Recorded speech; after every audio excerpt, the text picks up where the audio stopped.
Like many children's shows out there in the world, Miraculous Ladybug is no stranger to reaching far past its intended audience and capturing the attention of many, from young adults to parents of children interested in what the series has to offer. Thanks to this, its popularity has made it grow large enough to stretch into other forms of media, eventually reaching the video game market, and on October 25th of 2024, ZAG, in cooperation with Game Mill and Petite Fabric, released Miraculous: Paris Under Siege. Paris Under Siege is the second Miraculous game to be released, the first of the series being Miraculous: Rise of the Sphinx. As a speedrun, Rise of the Sphinx was broken open with glitches in nearly every level, with the current world record being a 43-minute and 24-second time by Seskadiscus. With the new game on the horizon, probably the only group of people who were excited for the release were the Rise of the Sphinx speedrunners who had only the purest intentions for the game: to tear it apart. And boy did they. Today, I will tell you the story of just how the community broke nearly the entire game, only within its first week of release.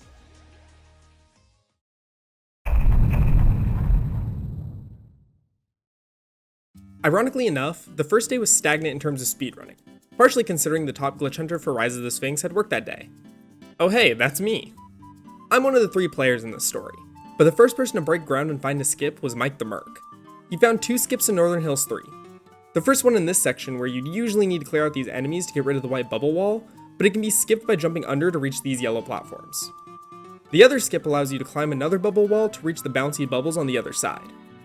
Mike also proceeded to obtain the IL, or individual level, record for Exhibition Plaza 1 with a 2-minute 35-second in-game time, making it the first IL record ever set for the game. Later on in the evening of the 25th, I got home to play the game, which I did casually at first before attempting to find any sort of tricks. During the playthrough, I found this edge here in Train Station 3, and once I completed my playthrough, I checked back at it to find that the ledge takes you back to the beginning of the level. This meant if it was possible to travel to the back end of the station and the wall had a weak spot of collision, we could skip nearly the whole level. While it's possible to reach the end of the station by jumping across these platforms, there's no way to get past the walls, putting us back at square one. I would have continued, but it was very late, so I would leave the trick hunting for tomorrow.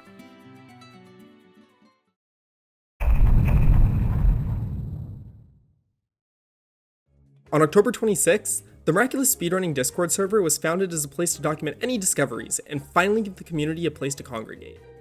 Between the 25th and the 26th, multiple skips were found behind the scenes, creating a foundation for the week ahead.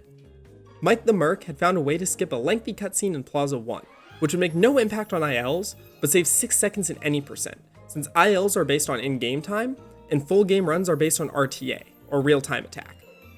Speaking of ILs, Mike lowered the IL time for Plaza 1 from a 2:35 to a 2:13, just by having much cleaner movement throughout the level.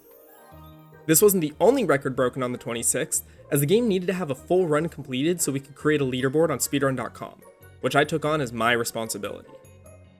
On the evening of the 26th, I went live on my Twitch channel at twitch.tv/SunJoker1 to do the first any percent of Paris Under Siege that the world will ever see, with new major level skips to boot. Prior to the run, some rules were established. Runs had to be on a new save file, time starts on file select, and ends on the frame the level complete box appears on Obelisk Square 2. With the rules in place, we can start the run to make history. The first 3 levels you will always play are Exhibition Plaza 1, 2, and 3, due to the game's story structure. Plaza 1 has you start as Marinette, but transform into Ladybug less than a minute later. The game is centered around platforming, which means optimal execution requires the fastest movement, which is dashing, and will be our main form of movement throughout the game. This run is the first full run to show off the 6-second cutscene skip found by MikeTheMerc, which is done by doing an aerial attack into the cutscene and ending it abruptly. The rest of the level features quick-paced platforming and the occasional cutscene showing our hero allies and their abilities, and soon after we reach the end of the section. It's worth it to note that throughout all the levels, there are these orbs everywhere that can be used to upgrade your stats between health, speed, damage, assist gain, and XP multiplier. While all abilities have their uses, we're going to be focusing on upgrading our speed, which makes us move faster, and power, so we can do more damage and make fights end quicker. Plaza 2 is virtually the same as Plaza 1, with puzzles and platforming across rooftops. At the end of the level, there's an arena where you're supposed to fight a number of enemies to remove the ice wall to reach the end level trigger, a process that takes multiple minutes to complete. However, the building next to the ice wall has a roof with no collision, so if you wall jump off this tree, you can skip doing the entire fight and end Plaza 2. And going into Plaza 3, we get to see the first major level skip of the run. Usually, the game makes you do a required fight to enter the sewers, go through buildings, run across rooftops, and cut through the park to reach the final boss and main antagonist of the game, Stormy Weather. Not only does the skip allow us to cut out most of the level, it can be done before even having to enter the sewer. If you climb up the side of this building here, you can reach this small seam on the roof, and if you ride it up to here, you can pass the invisible wall to access the park. To get into the park itself, you have to reach this invisible corner and do 90-degree wall jumps up the invisible walls to pass over them, and once you're in, you hug the right wall, which passes the cutscene trigger for the boss. While I had switched characters in Plaza 1, now would be a great time to switch from Ladybug to Cat Noir, since we need to stay grounded during this time. We switched to Cat Noir because he has slightly faster animations for jumping and swinging, but outside of that poses no difference to Ladybug. The out of bounds trick gets even crazier from here, because Stormy Weather is still in the open despite not triggering the fight and can still be attacked, but because the cutscene wasn't triggered, she doesn't fight back, meaning you can wail on her until her HP drops to 0 and she flies away. At this point, the game gives you a little choice in where you can go between Senate Gardens, Northern Hills, the train station, and the cemetery, each section having 3 levels and one of your hero friends turn evil as a boss that you have to save from being controlled. The first stage in the route is Senate Gardens to free Zoe, akumatized as Soul Crusher. At this point, no skips have been found for any levels of Senate Gardens, so they all play as normal. Gardens 1 has you traversing between the buildings and the streets, occasionally dodging an attack from Soul Crusher here and there. Gardens 2 starts with a mini arena fight which can be skipped with the right positioning by locking onto this post, a building interior section, the rooftops, and a mini boss fight with the Sphinx, which can lose you a great deal of time based on the moves it uses. It's worth it to note the combo meter on the side here. The higher the combo, the more damage the game allows you to do, but if you're hit, the combo goes away. This makes it so you have to avoid getting hit in all your fights to ensure you can output the most amount of damage to take the enemy out quickly. The level here ends with going up these pillars and reaching the post on this roof to enter Gardens 3. Gardens 3 is full of precise platforming and mandatory fights, with the level surrounded in what's essentially lava that voids you out. The level ends with fighting the boss, Soul Crusher, who towers over Ladybug and Cat Noir. Her shins are meant to be attacked, but they have high defense and you won't do as much damage, so when she leans down you can attack her head, which has no defense and does maximum damage to her. If you can jump and attack the top of her shins, the recoil from the attack will boost you up, so if you use your special, you can briefly stall in midair and target her head, doing the maximum amount of damage to her and building a combo so she's defeated quickly, ending the Senate Garden segment.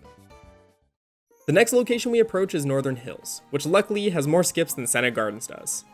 In Hills 1, you're intended to engage in mandatory fights to remove barriers and save innocent civilians trapped in bubbles, and at the end of the level is an arena where once enough enemies are defeated, the end of the level opens. Hills 2 starts with just having optimal movement throughout the streets and requiring jumps at perfect times to move around the green bubbles that void you out upon contact. About halfway through the level, we reach a barrier that with precise jumping, we're allowed to skip a mandatory fight, and at the end of this level there's a boss called the Bubble Monster, which you must defeat in order to reach the level end trigger. The boss goes invincible multiple times during the fight, making the end of the level incredibly long, so of course we found a skip for the fight. At the top of this walkway of bubbles, you can walk along the seam of the roof on the right here, and with tricky timing and precise movement, you can reach this ledge and use it to walk around the arena, avoiding the boss trigger. The skip isn't over though, as once you reach the final corner, you have to jump and hug the wall all the way around, or else the fight will begin. Moving on, Hills 3 starts off on the street looping around to the other side of the cathedral, and up a staircase to get to the roof. There's a mandatory fight in the way, but thankfully with Mike's discovery, we can jump around the barrier and skip it. On the other side, you're able to wall jump to bounce off this bubble here to reach some red orbs. This same bubble combined with a wall jump can be used to access the beginning of the bubble path to reach the boss, which I'm not sure if it's intentional or not, as the skip is incredibly easy to perform, but it skips doing nearly the entire roof. The boss for Northern Hills is the Bubbler, who runs around the arena and will use his bubbles to try and immobilize you. To counteract this, we can use Vesperia's power of paralysis to immobilize him back. The reason Senate Gardens was completed first in the run is because once you defeat and free your ally, you can call upon them to help you in battle with their special abilities, as long as you have the charge for them. With Vesperia, we can essentially stunlock bosses by stopping them in place, then attacking them to refill the charge for the summon meter. Rinse and repeat once the ability is off cooldown and the boss is defeated. With the second boss down, our next stop is the train station to save Alia, who's been turned into Lady Wi-Fi. Station 1 takes place down long tracks with segments separated using phones that act as portals. This run includes a skip that I initially thought was fast at the time, but it actually loses time overtaking the intended path, so it's the only run it's performed in. The rest of the level includes more portals and mandatory fights in order to make these barriers breakable and end Station 1. The majority of Station 2 takes place on trains in motion, with only the first segment requiring you to clear out enemies to progress. Since this level takes place on small moving platforms and acts as a glorified auto-scroller, there are no skips to perform, and upon reaching the end of the level, we need to defeat a mini-boss, which ends quickly thanks to the Vesperia stunlock. Station 3 was the level I had been waiting for most, since I had cracked the level skip that I was working on the night prior. At this point in the beginning section, there's an invisible wall you can jump around, and with a little bit of maneuvering and a whole lot of how, we can get to the other side of the station. From here, you have to wall jump up this building to get high enough to reach this ledge, which eventually takes you to the point that had first interested me in finding the skip. The climb up to the tower is done as usual, and the boss is defeated with the same Vesperia stun strats. With 3 of our 4 allies freed, we can move on to the cemetery stages, and level 1 has a very interesting layout. The end of the level is actually next to the beginning, but it's behind this eye that we need to shine a light on to destroy it, and can't be bypassed due to the invisible walls around the whole perimeter wall being too high. The level is done as intended, forcing you to go between rooftops and powering on spotlights to remove other eyes blocking the path, just to loop around and destroy the eye at the beginning. Cemetery 2 is also completed as intended, but features a mandatory fight skip at the beginning. If you can reach the platform up here just by getting height from the swing section, you can jump over all the goop to continue on.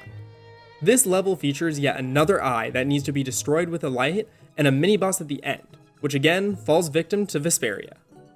Cemetery 3 is the same as the first 2 levels, as it contains no skips, forcing you to take the intended path and interact with candles to make platforms appear and open the path forward.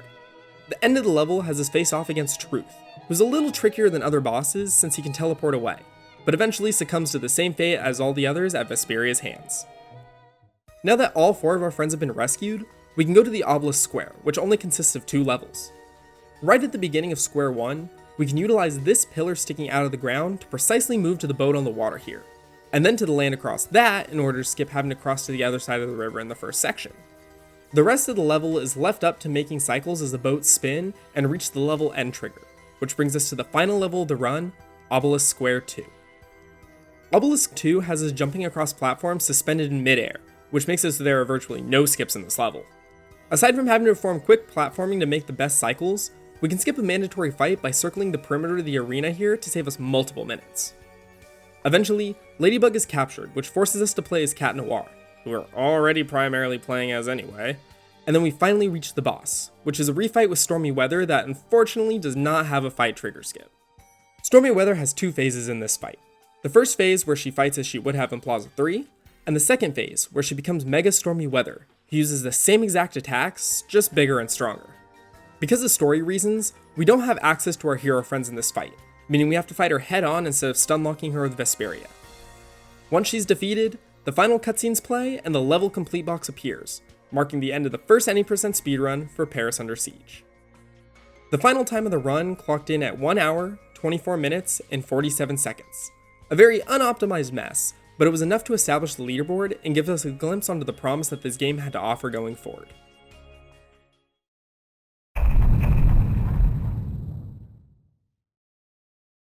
October 27th was somewhat eventful, as 3 discoveries were made, and they were all out of bounds tricks. The first was found in Cemetery 2. By getting out of bounds at this point in the level, it's possible to traverse out of bounds and reach the end of the level to trigger the boss fight. The issue with this out of bounds is that the invisible walls that keep you in the level also keep you out, so while the out of bounds doesn't really amount to anything worthwhile, it's still a step forward into finding a full skip.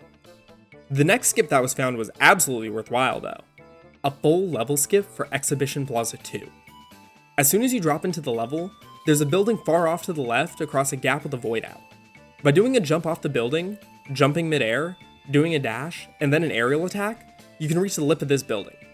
From there, you can walk across to the other buildings and drop down to the ground, and proceed to walk the rest of the way around to reach the end point of the level. This trick saves multiple minutes, can be done as soon as you drop into the level, and is incredibly easy to pull off. The final out of bounds trick was found in Exhibition Plaza 1.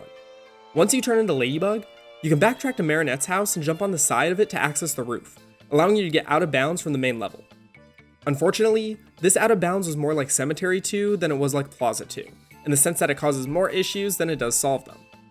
The first issue is that there's a massive gap that separates the first area from the second, requiring you to navigate around platforms to reach these roofs to have the height to clear the gap. The problems don't end there though, because now we can't walk along the floor here as it'll void us out, and we're blocked from going the other way. So you need to traverse the rooftops to reach the section back here and climb up the debris to end the level. While it's possible to beat the level this way, it's far slower than playing it normally, so the out of bounds has no function for speedrunning, and was the last trick to be found for the day.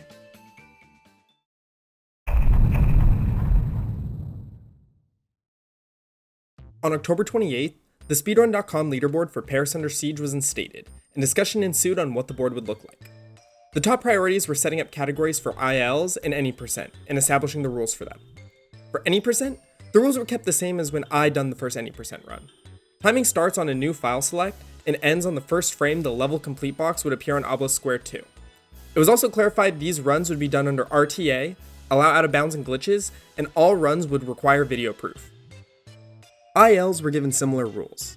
Timing was done with in-game time, with the time required to be shown at the end of the level, and recordings had to include the selection of level reset at the beginning. They would also allow for glitches and out of bounds, and require a video for submission. A 100% category was also in discussion, but was ultimately not added due to a lack of information on how the battle arenas function, and overall everyone just not having an interest in running the category. Less than 2 hours after the leaderboard discussion, a screenshot was sent in the Discord of Cat Noir in an out-of-bounds area of Senate Gardens 1. The runner to discover this trick was Rise of the Sphinx glitch hunter Blend, who most famously found the out-of-bounds skip in the Myura stage of that game. Mike, Blend, and I all joined a call to learn the new trick that was found, which is done by going to the right from the beginning of the stage and getting up on this wall here to reach the rooftops.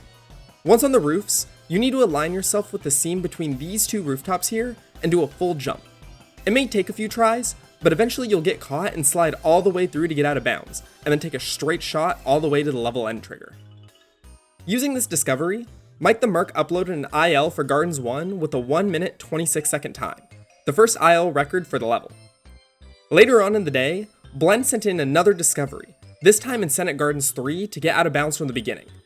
The discovery showed potential for a break, but with the boss arena so high up, being surrounded by void outs, it was impossible to say how long it would take to fully break the level. At the end of the day, I booted up another stream to run any percent with the new strats we had found, just to see how much time we've saved so far. And this is how it went.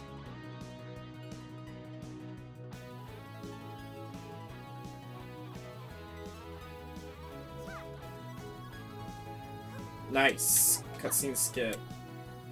Shouts to Mike for finding that one. Now.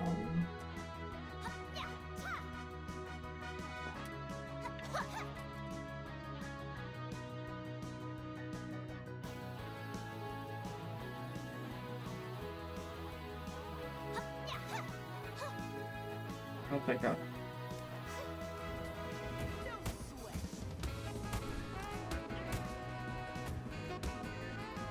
Alright, cool. There we go. There we go.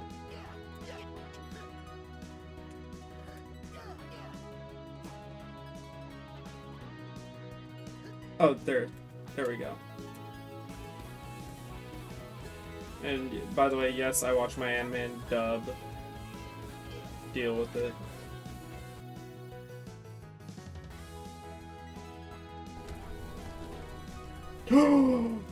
Oh no! That's sad.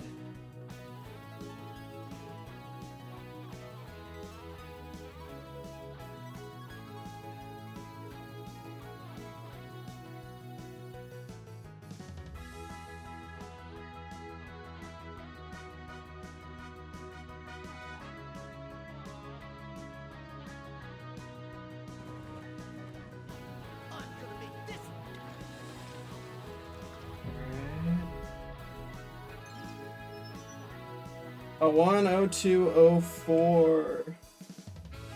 The new any percent record was now a 1 hour, 2 minute, and 4 second time, 22 minutes and 42 seconds faster than the first any percent.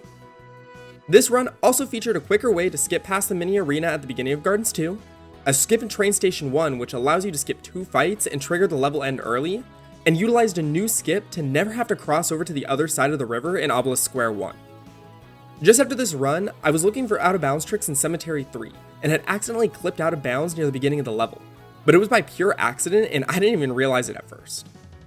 Eventually, I found that there's a gap in the collision on the edge of the house here, and we can travel across the map to grab onto this point and get back in bounds near the end of the stage.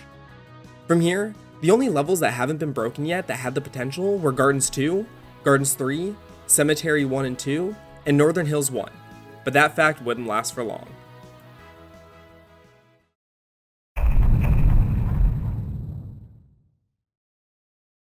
On the afternoon of the 29th, Mike, Blend, and I hopped back into a call to go over new discoveries. Earlier in the day, I'd found a way to get out of bounds in Gardens 2 from the beginning. Right after getting off the zipline, you can climb up to the edge of this pillar and jump around to reach this invisible platform, and from here you can jump over to fully reach out of bounds.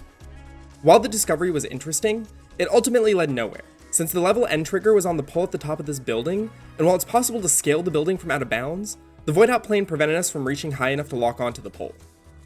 Later in the day, Blend would send a message to the server prompting us to hold the switch characters button and press pause.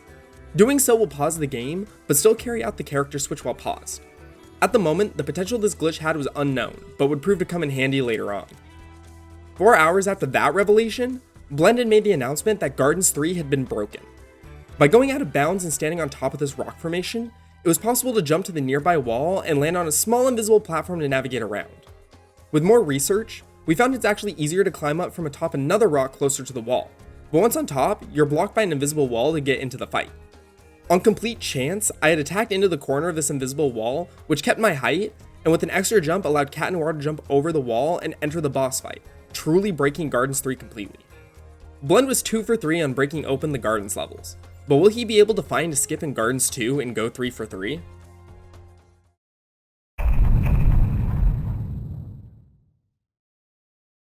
On the morning of the 30th, I decided to do another any% with the new strats that had been found to lower the time yet again, and had gotten a 56-minute and 14-second time, the first sub-hour any% for the game. Prior to the run, I was tinkering with Cemetery 3 and had found out how the out of bounds is done, and it's as easy as jumping off the roof and doubling back, allowing us to move further into the level to get back in bounds. The most notable, crazy thing found on the 30th came in the evening when Blend messaged into the Discord that the Gardens 2 interior had been skipped. The trick is absolutely insane and has quite a few layers to it, so I'll give Blend the opportunity to explain how the trick is done. Gardens 2 was my magnum opus, making use of all my research into the game as a whole. The moment Joker had shown me the out of bounds after that zipline, I knew it would be possible. Pause switching can be helpful for ILs due to pausing the in-game timer, practically changing characters instantaneously. But here it has a different use. By walking into the void and pause switching before respawns you, the game seems to get confused or misses a step as you're no longer the same character. This allows you to move freely inside the death plane, but has the unintended side effect of making you blind. Only thing that fixes it is reload of the whole level. Within each level, there are checkpoints, and touching any will make a saving icon appear, along with adding a new option to the pause screen, allowing you to restart from checkpoint. And wouldn't you know, there's a checkpoint right at the end of this section. So now we have all the pieces in place, except the answer to our question of, how do we get there blind? Well, conveniently enough, most of this part of the roof is full of automated sections. By looking at one of the bars from behind, pressing the special button, a different action is performed where the character swings to the other side, and this action has a different sound effect which gives us everything we need. Skip the initial arena, get out of bounds and climb the wall, walk into the void out with a pause switch, swing along the bars blind, look for the saving icon on the bottom right, reload from checkpoint, and with that, you're at the Sphinx boss in less than a minute.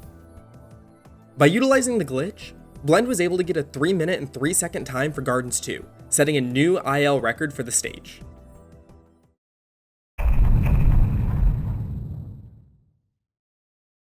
In the early hours of the morning, Mike found yet another cutscene skip in Plaza 1 that skips a 2-second cutscene, which is beneficial to RTA runs like the other cutscene skip he had found. Soon after the discovery, Mike would show off an IL for Plaza 2, clocking in at a record time of 1 minute and 6 seconds. That afternoon, Blend sent in an image surrounded by bubbles in Northern Hills 1, possibly hinting at a new skip, and an hour later posted this image on the roofs at the end of the level. Following that was a link to a video of a Northern Hills 1 IL record at 2 minutes and 9 seconds.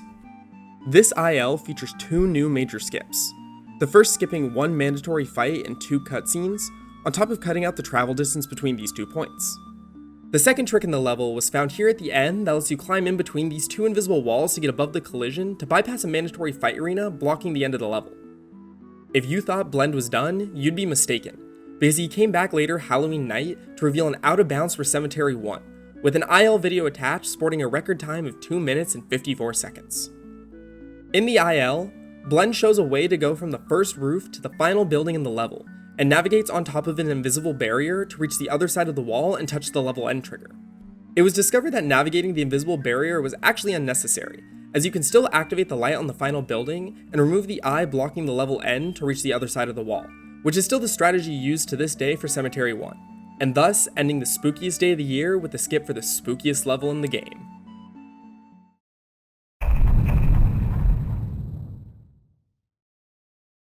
November 1st marks the final day of Paris Under Siege's first week of speedrunning.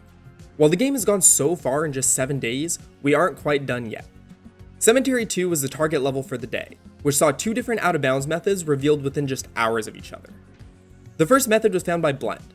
Upon reaching this area, there's a part of the grass sticking up out of the ground through the fence, with an invisible barrier extending up high at this spot, likely due to being part of the collision of the trees behind the fence. Blend was able to scale up this wall and navigate the tops of more invisible barriers to reach the end of the segment over the lake, which could save more than 15 seconds if performed optimally. And by using this method, Blend was able to get an IL record of 3 minutes and 22 seconds. The other out of bounds for this level was found by me. At the beginning of the level, you're able to reach this island to bypass an invisible barrier and backtrack around to the beginning of the level to loop around to reach the lake. If the post behind the eye doesn't spawn, then you can get back into bounds by logging onto it. But if it does, you can opt to get back in bounds and do an enemy launch to skip turning the light on and removing the eye. After some research, however, it was discovered that this method of out of bounds is slower than Blend's barrier method, but it was still a worthwhile development to see enemy attacks being used to launch the player to new places. And with that, we close out on all the speedrunning developments found within the first week of release for Miraculous, Paris Under Siege.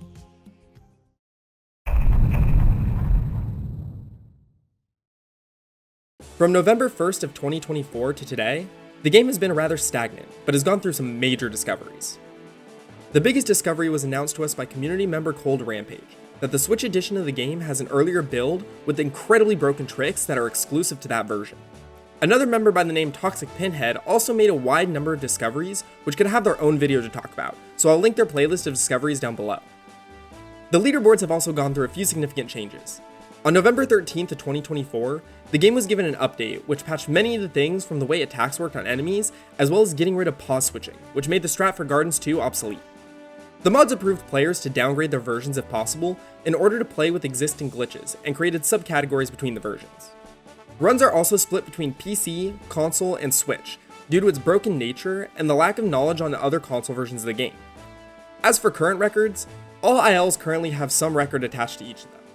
The any percent world record on PC 1.0 is stated to be a 56 minute and 14 second time held by me. However, I realized that as the writing of the script for the video, that this information is actually incorrect, because I found a run in my files from December of 2024 clocking in at a 50 minute 37 second time.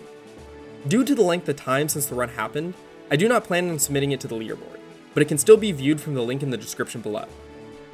The Switch 1.0 world record is currently held by Toxic Pinhead at 24 minutes and 55 seconds, highlighting the vast difference these versions have against one another. A co-op category is also instated, and Toxic Pinhead holds the world record for Switch 1.0 there, alongside their co-runner Cold Rampage, which brings us to the current day for the speedrun of Miraculous, Paris Under Siege. Within only 1 week of release, Paris Under Siege started with 17 unbroken levels, and ended with 14 of those levels torn apart with major glitches, skipping all intentions and saving multiple minutes, a task upheld by only 3 members of the community. The game was far from anticipated by anyone, so to have the game pushed to its limits in such a short amount of time just goes to show how sheer will and love that players have for their favorite games make them capable of amazing things. Thank you all very much for watching this video. If you liked it, please leave a like and subscribe. This experience meant a lot to me, and I'm glad I was able to share it with you all. I'd like to give a major shout out to Blend and MikeTheMerc for all the work they put into this game, and for their help on making sure this video was as great as it could be. The socials are in the description below, so make sure to go check them out. Thank you all so much again, and I hope to see you all in the next video. Take care.